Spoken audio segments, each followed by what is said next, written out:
Hey guys, it's Hannah and I'm here today with a first impressions video for you. So if you guys have seen my husband buys my books challenge video, I will link it down below. If you haven't seen that, this video will be a spoiler. But that was so much fun, and I filmed that with Trevor where we went to the bookstore and he picked out books and I gave him certain categories and then I unveiled them and kind of, you saw my first reactions, and then I told you I would do a wrap up or like a check-in video with you guys to let you guys know what I thought of the books. So I'm gonna refresh your memory if you guys, it's been a minute since you watched that video. So the categories were manga, which is, it's my first time trying manga, graphic novel, 2 YA series, and a just straight adult fiction. So I have some surprising responses in this video, and there's good and there's bad. Okay, so let's just get on to the mini review slash first impressions. The first one, which is the only one that I've actually finished, because I picked up my graphic novel and I just find that it's easier when you read a graphic novel all in one sitting. That's just how I prefer to do it. This one was probably my most anticipated out of the 5, and that was Rose. It's by Meredith Finch and Ig Gara, and it's volume 1. Now, this is about a girl, well, let's just go with my rating first. So my rating was 2 out of 5 stars, and the only reason why it got even that much is because the cat in here that is her like protector, and the warrior girl Rose has a telepathic bond, and so they can talk to each other through that, which I find was very, very cool. That's where the good part ends. So I was really looking forward to this. It sounded like an awesome badass warrior lady, and there was a giant cat that was her protector. Like, it just is, that's me. I would love all of that. So I was really had high hopes going into this, and I was severely let down. There's not any character development in this. There's not any, like, the villain, she's just mean to be mean. And like, we don't know why the war is going on in this. We don't know why there's like the magic system in here. We don't know why it's bad. We don't know why the people were like afraid to show they have magic. It's so ill thought out. It's so disappointing because it sounds like a really cool premise. I don't even know how to describe what's going on in this, because nothing really has a purpose. It's just people, the bad person is coming after people with magic, and the bad person is just killing people willy-nilly for no reason, and we don't see anything like a plot line. There's not really a plot line. We just see like the underdogs running from this bad lady with her army, and the bad lady is killing all of these people. That's it. That's the story. And I just, so disappointed because it was so awesome. Like, it looked so awesome, and I really liked the art style in this. However, this is a big pet peeve of mine, and take it, this is me. Do not give me scantily clad women if it has no reason for it in the story. I'm not kidding, like, And that's why I stayed away from anime for so long, anime and manga, because I saw that and it just drives me up the wall. So I will give you a little taste of this. This is the villain. Why does she have just 2 pieces of cloth over her nipples and the rest of it is basically bare? Like, no reason. No reason. No. Why did they do this? So I was really, really disappointed that there was like supposed to be like badass warrior girls, and then they were just barely dressed women, and what?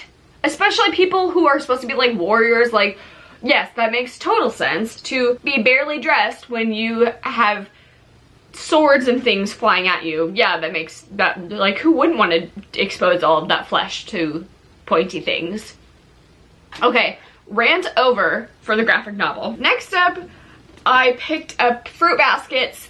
This is volume 1. This is actually, I guess, the collector's edition, which I don't know what the original version is, but I am actually really enjoying this. And so I'm on page, so for most of these I read like a chapter, but a few of them that I just couldn't stop myself and read a little more, but I read at least a chapter in all of these. So the art style is so cute, and I am really, I believe I watched the first, just the first episode of this, and I like didn't like love it. I didn't hate it, but I didn't love it. But because I was remembering the storyline as I was reading this, but it's so cute and I really like it, and I think that I want to like continue on reading this, and people have left nothing but good comments about this in my last video, and they said that there isn't like a lot of sexualization of women in this, which is like fantastic, and I'm really excited to continue on with this because I was really enjoying this and I was just like flying through it. So I'm already on page 50, which is just the first chapter, but I think I'm definitely going to finish this month. So if you want to know my full thoughts on this one, stay tuned for my January wrap-up. Next up is one that I was not disappointed in receiving, but I just was, I was very skeptical about this, and that is The Glittering Court, by Rochelle Mead. And this one I had heard mixed reviews on a while back when it was coming out, so I was just like, meh. However, I've just read the first chapter, so I've only read like 15 pages into it or something like that. But I forgot how much I love Rochelle Mead's writing, and her, like, it's just so easy to fall into, and it's so enjoyable. So I think I'm definitely going to finish this one. I don't know if it's going to be this month, but I judged this one too harshly at first glance, and I'm actually really excited to own this because I just, like, this is going to be one that I can fly through, that it just is, like, very soothing to read because it's so easy to fall into and the writing is so nice, and I quite like Rochelle Mead. If you guys can't tell, that's my Rochelle Mead shelf. Next up for my other YA pick, he picked out A Shadow Bright and Burning by Jessica Cluess. This one, I had seen, like, a lot of people talking about it, and this one is actually one that he did, like, a phone a friend thing with Trisha, who is Tell Her a Story. Go check her out if you haven't. She is a coworker that I work with, and she, like, basically reads the same stuff I do, so I always trust her opinion on this stuff. And so this one was one that she had wanted for herself, and I am so surprised how unique this storyline is, but also it, like, very reminiscent of, like, Hobbit Lord of the Rings-ish, because there's a Gandalf character. I'm not very far into it. I'm only on page 37. The magic system is really freaking cool in here, so it's like, and the monsters, the magic and the monsters are really cool in here. So there's, like, about a girl who thought she was a witch, so she was hiding her powers and she can burst into flames. This isn't spoilers because it literally is right in the beginning of it. And there's, like, these monsters that are, like, all over the world, so that it takes place, like, in London, but not during, I can't tell if it's during this time period or not.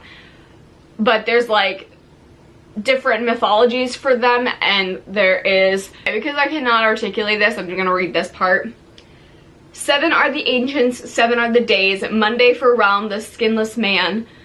On Tez on Tuesday, the old vulture lady. Calyx is Wednesday, the child eater. Zem, the great serpent, crisp Thursday with his breath. On Friday for Fear Korzoth, the shadow and fog. Never sail on Saturday, says Nemnerus, the water spider. And rain on Sunday brings Moltron, the pale destroyer. It's so unique, and I love that they didn't really follow she didn't follow other mythologies and things like that for monsters. It's just really cool. I think I'll like this one. It's off to a good start so far, and I've already, like, connected to the characters. So I think I'll definitely pick this one up. And last but not least was my fiction pick, and this one was the one that I was most surprised about because I was very hesitant. I'm not a big like adult fiction person or just adult book in general. I tend to read YA, but I wanted to stretch my limits. That's why I put this category in here. And Trevor picked up The Da Vinci Code by Dan Brown. I know this is wildly acclaimed, and I was very skeptical because these are quite, I mean, this doesn't look very chunky, but his other books are quite chunky. This one is actually only like 500 pages. Yeah, 454, so it's not too bad.